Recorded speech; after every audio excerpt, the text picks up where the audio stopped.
Yo, what's going on, guys? Tom for 2 here, or Chester on Lost Ark. Today we are giving you another Lost Ark video. It's another just kind of sit down commentary where I go over the newest anniversary event, and honestly, it's one of the bigger updates the game has had in a while. There's a new class, the Guardianknight. There's a lot of progression overhauls and a lot of QOL changes, and there is the event island. So I'll be going over the top 10 things that you need to know heading into this video. Be sure to like, subscribe, all that good stuff, and let's just dive right in. So first, we've got the anniversary event shop and the Mokoko Bootcamp. What you do is you usually do activities, you collect coins and currency. Most importantly, there are 2 relic selector engravings involved, plus a lot of cosmetics you could get, a lot of juiced mats and stuff. One relic selector engraving is from your inbox that you can claim, and one is from the shop itself, the anniversary shop. So make sure you go and get those. And again, the Mokoko Bootcamp is just a training event for new and returning players. Helps you gear, get to endgame, basics, pretty much the onboarding the game has had in a bit. So be sure to check that out.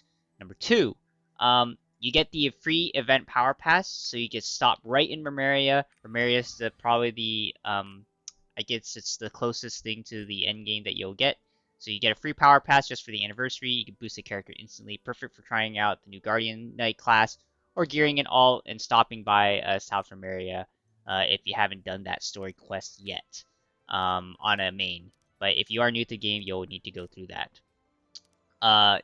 Number 3, the Challenge Express Pass paired with the new Guardianknight class. So I'm popping this on my Aeromancer, which is an alt. Essentially, you pick a character, blast progression, stack rewards.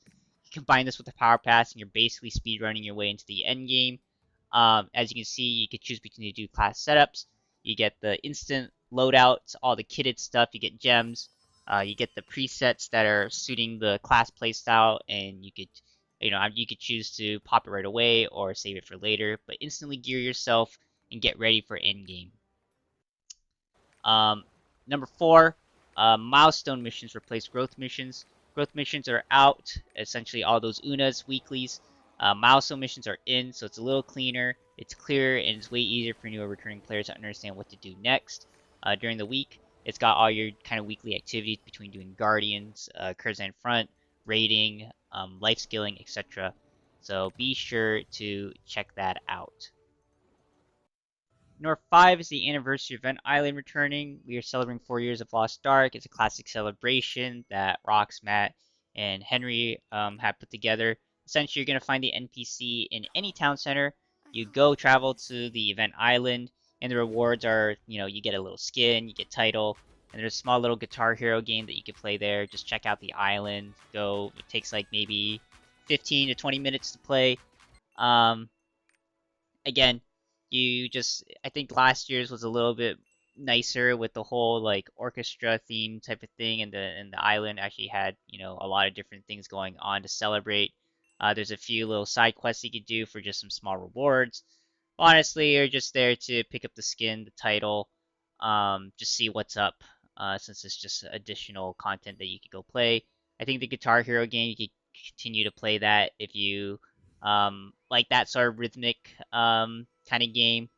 But again, visit the event island, you get a couple drops, and just to celebrate 4 years of Lost Ark.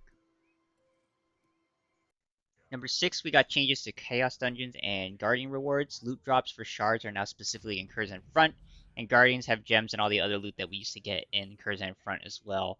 So that's going to range from accessories, gems, progression mats, all that sort of stuff, so be on the lookout for that. Number 7, we got a lot of QOL changes, but I'll focus on a few of them. First one is just Paradise Resonance tapping is a lot faster as you go through Paradise and you fight the Crucible bosses. When you want to upgrade your gear through Resonance, the animation is a lot faster.